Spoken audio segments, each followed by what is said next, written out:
أما بعد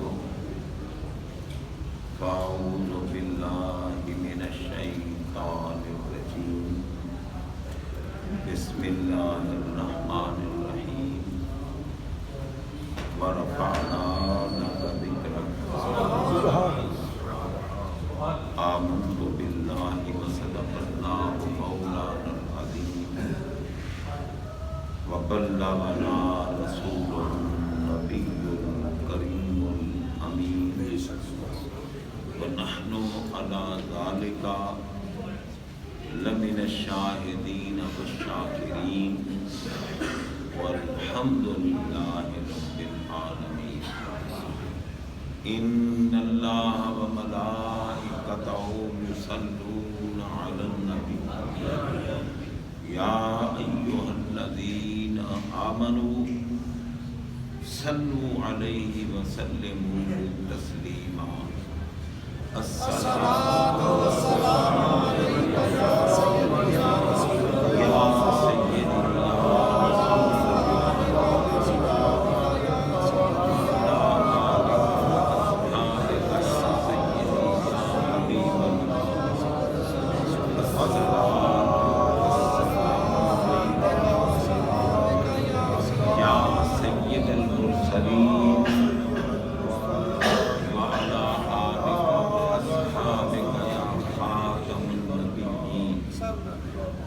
واجب الاحترام معززین سامعین حاضرین حضرات،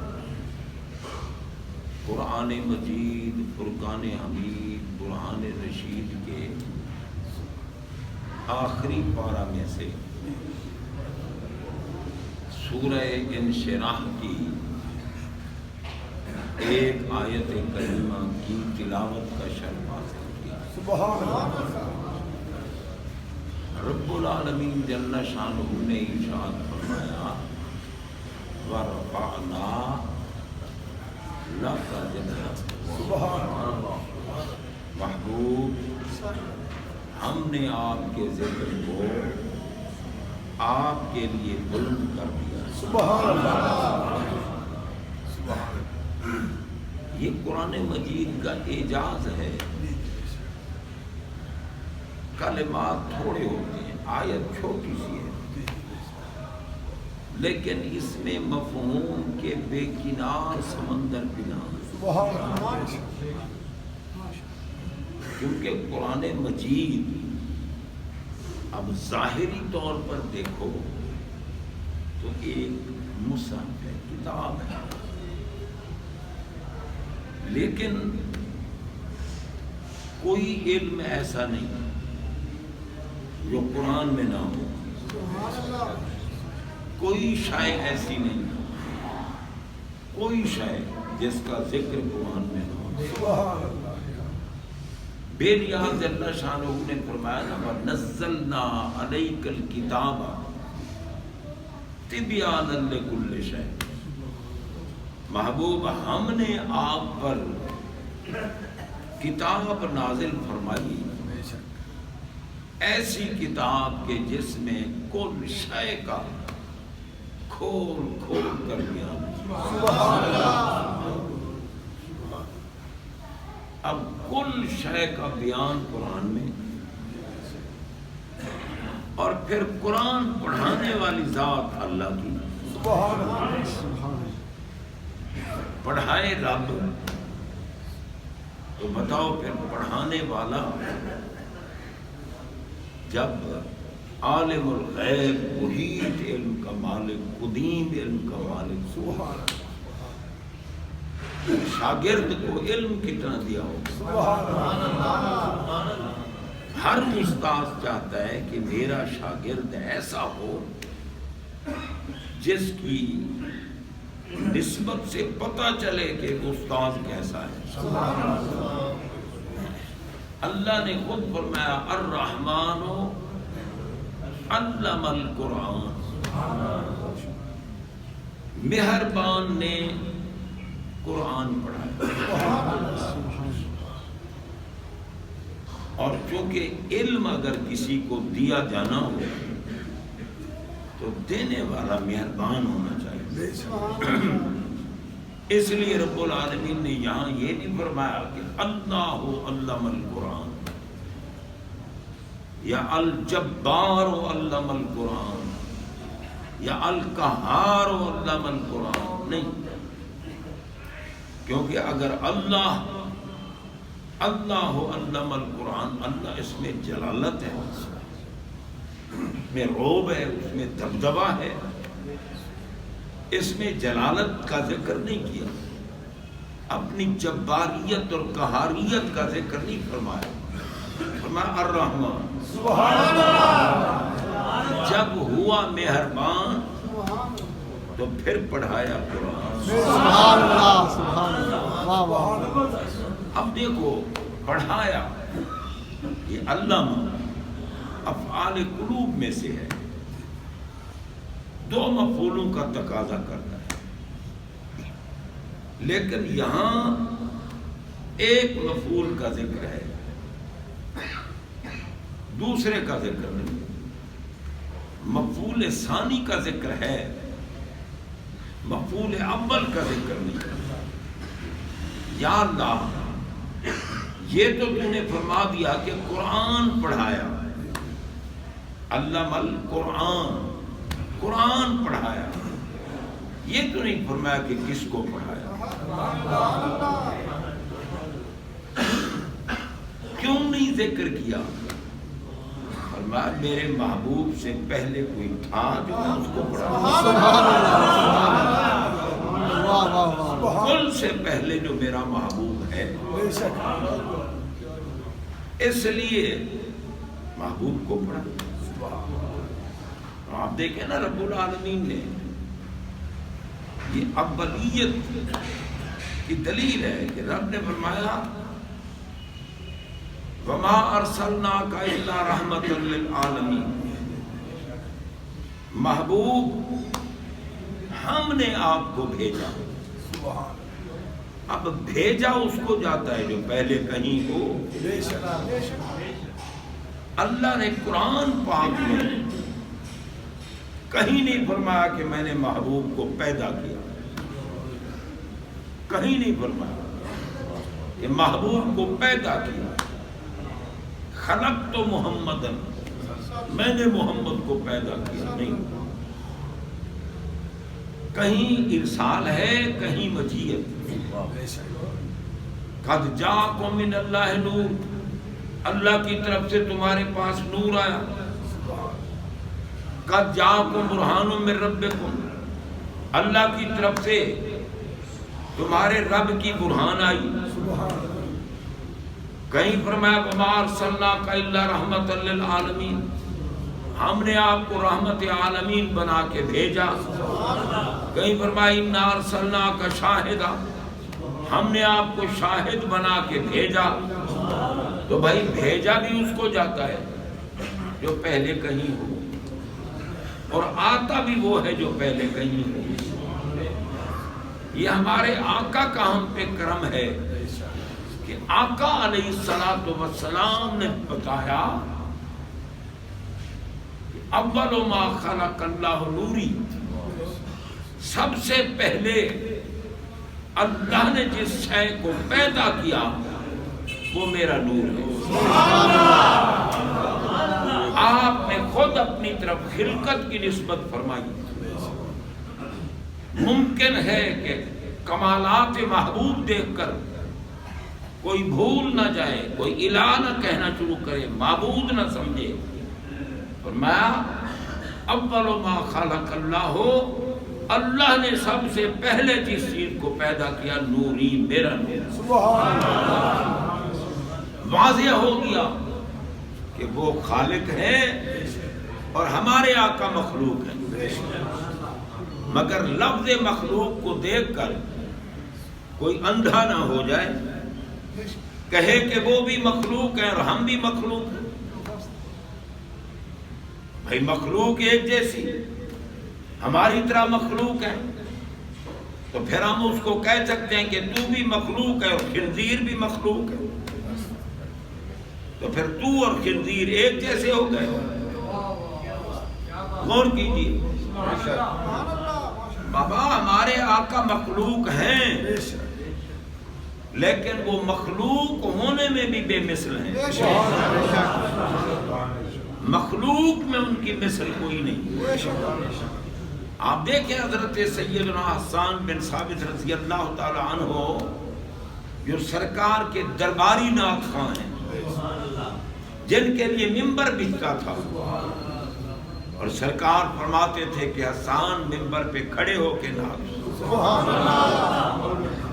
اب یہ بھی غور کریں کہ سرکار ماتے تھے کھڑے ہو کے نعت سناؤ. آج کل اس دور میں کچھ نعت خانوں کا دماغ خراب ہے. وہ کہتے ہیں جی ممبر بچھا تو نعت خان کے لیے نا, عالم کے لیے تو نہیں بچھا. اور میں نے کہا اپنے مقام پہ رہو, کچھ حیا کرو. حضرت سیدنا حسان بن ثابت جیسے تو تم نعت خواں ہو ہی نہیں, کیونکہ حسان وہ ہیں جن کا چہرہ دیکھنے والا مومن ہو تو جہنم حرام. وہ تو سرکار کا دیدار بھی کرتے تھے اور کلام بھی سناتے تھے, نعت بناتے بھی تھے, سناتے بھی تھے, داد بھی لیتے تھے, دعا بھی لیتے تھے, دیدار بھی کرتے تھے.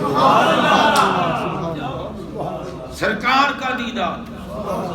اور پھر سرکار ان کو داد دیتے تھے, اللہم ایدہ بروح القدس. یا اللہ روح قدس کو بھیج, دیکھ کس طرح تیرے محبوب کی شان بیان کر رہے ہیں.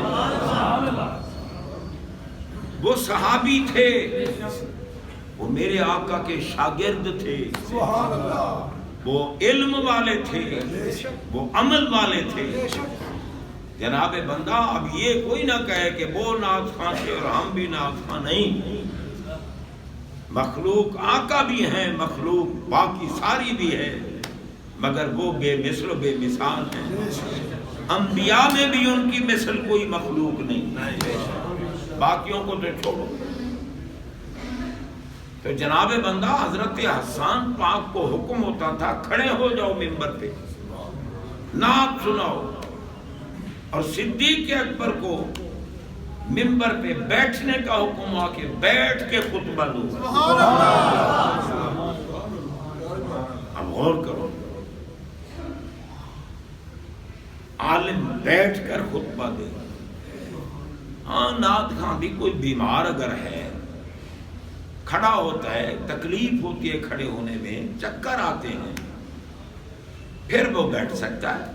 جیسے نماز میں قیام فرض ہے, اور اگر کسی کو کھڑے ہو کے نماز نہیں پڑھی جاتی, اسے کوئی تکلیف ہے یا اسے کوئی چکر آتے ہیں, کوئی بیماری ہے, تو اس کے لیے پھر قیام فرض موقوف ہو جاتا ہے, بیٹھنے کی اجازت ہے.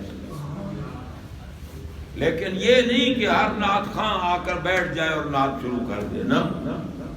سنت یہی ہے کہ نعت خواں کھڑے ہو کے نعت. تو جناب بندہ غور کرو, حضرت حسان بن ثابت رضی اللہ تعالیٰ عنہ نعت سنا رہے ہیں آقا کی موجودگی میں, کیونکہ وہ کہہ رہے ہیں کہ خلقتا, اللہ نے آپ کو پیدا کیا. آپ کو, یہ صیغہ مخاطب کا صیغہ ہے, آپ کو اللہ نے پیدا کیا, مگر آگے یہ بھی فرماتے ہیں مبرأ من کل عیب. مخلوق آقا آپ ہیں, پر آپ وہ مخلوق ہیں کہ ہر عیب سے پاک. جس کو عیب کہو گے محبوب میں نہیں, ہر عیب سے پاک. اب کوئی موذی کہے کہ نبی کو یا رسول اللہ کیوں کہتے ہو, وہ کوئی سن سکتے ہیں, دور کی آواز کوئی سن سکتے ہیں, تو نہ سن سکنا بھی تو عیب ہے نا. اور عیب ہمارے آقا میں نہیں, کیونکہ ان کا اسم پاک بھی محمد ہے. اور اپنا ایمان ظاہر کرنے کے لیے کہنا پڑتا ہے محمد الرسول بے شک محمد اس کو کہتے ہیں جس میں عیب نہیں ہوتا، جس میں عیب ہو وہ محمد نہیں ہوتا، اور جو محمد ہے وہ اس میں عیب نہیں ہوتا صلی اللہ علیہ وسلم۔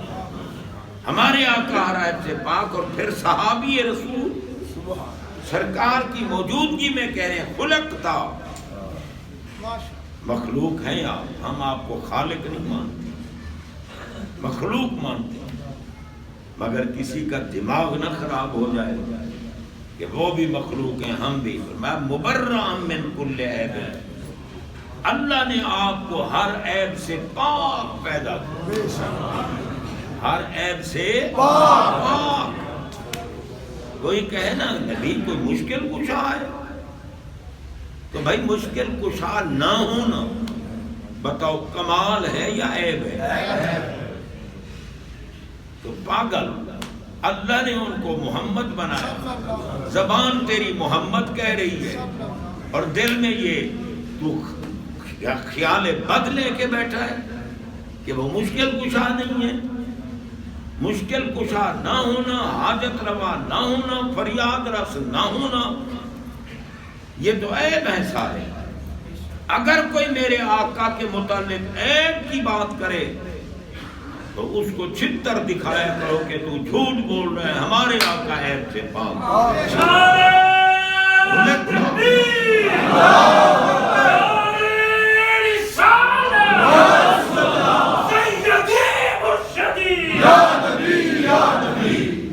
خلقت مبرأ من کل عیب، اللہ نے آپ کو پیدا کیا مگر ہر عیب سے پاک پیدا کیا۔ محبوب مخلوق ہیں مگر ہر عیب سے پاک، اور ہم وہ مخلوق ہیں جو عیبوں سے پر۔ پھر مصریت کیسے؟ اب دوسرے مصرے میں دیکھو، دوسرے مصرے میں فرماتے ہیں کأنک قد خلقت کما تشاء، گویا کہ رب نے آپ کو پیدا کیا مگر کس طرح پیدا کیا؟ جس طرح آپ کی مرضی تھی۔ اب اس پہ غور کیجئے بھائی، پیدا کیا ہمارے آقا کو رب نے مگر ان کی مرضی کے مطابق۔ اب اگر کوئی کام کسی کی مرضی کے مطابق کیا جائے تو اس سے پوچھا جاتا ہے کیسے کروں، جیسے وہ چاہے ویسے کرے تو مرضی کے مطابق، نہیں تو وہ چاہے کسی طرح اور یہ کسی طرح کر دے تو مرضی کے مطابق نہ ہوا۔ اب حسان پاک کہہ رہے ہیں سرکار پاک کے سامنے اللہ نے آپ کو گویا کہ یوں پیدا کیا جیسے آپ کی مرضی تھی۔ تو کسی کی مرضی کے مطابق کام کرنا اس سے پوچھ کر کیا جاتا ہے۔ اگر مرضی کے مطابق رب نے محبوب کو پیدا کیا تو پوچھا ہوگا محبوب میں تجھے بنانے لگا ہوں، پیدا کرنے لگا ہوں، بتاؤ کیسے پیدا کروں؟ اچھا اب یہاں دو باتیں قابل غور۔ ایک تو یہ ہے کہ پوچھا اس سے جاتا ہے جو ہو، اور پیدا اس کو کیا جاتا ہے جو نہ ہو۔ کیونکہ خلقت کا معنی کیا ہے؟ عدم سے وجود میں لانا، معدوم کو موجود کرنا، نہیں تھی شاید اس کو بنا دینا، یہ خلقت ہے۔ اگر آقا نسبت مخلوق ہے مگر ہمارے عقل سے مابرا ہیں، اگر آقا موجود تھے تو پھر رب العالمین نے پیدا کس کو کیا؟ اور اگر پوچھا تو موجود تھے تو پوچھا نہ، اور اگر پیدا کیا تو پھر پوچھا کس سے؟ اگر محبوب نہیں تھے تو پوچھا کس سے؟ اگر تھے تو پیدا کس کو کیا؟ وہ عقل سے مابرا. اسی لیے آپ نے فرمایا یا ابا بکرن لم یعرفنی حقیقتاً غیر ربی. فرمایا پیارے ابو بکر تم یار غار بھی ہو، رفیق جانثار بھی ہو، سفر کے ساتھی ہو، حضر کے ساتھی ہو. تمہیں میری رفاقت، میری محبوب، میری سنگت، میری معیت نصیب رہی، مگر کبھی یہ دعویٰ نہ کرنا کہ میں اپنے آقا کی حقیقت کو جان گیا ہوں. لم یعرفنی حقیقتاً غیر ربی، میری حقیقت کو رب کے سوا کوئی نہیں جانتا.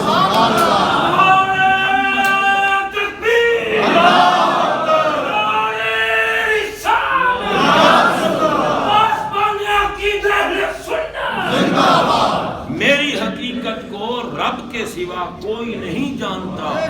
محمد سر مخفی ہے، کوئی رمز ان کی کیا جانے.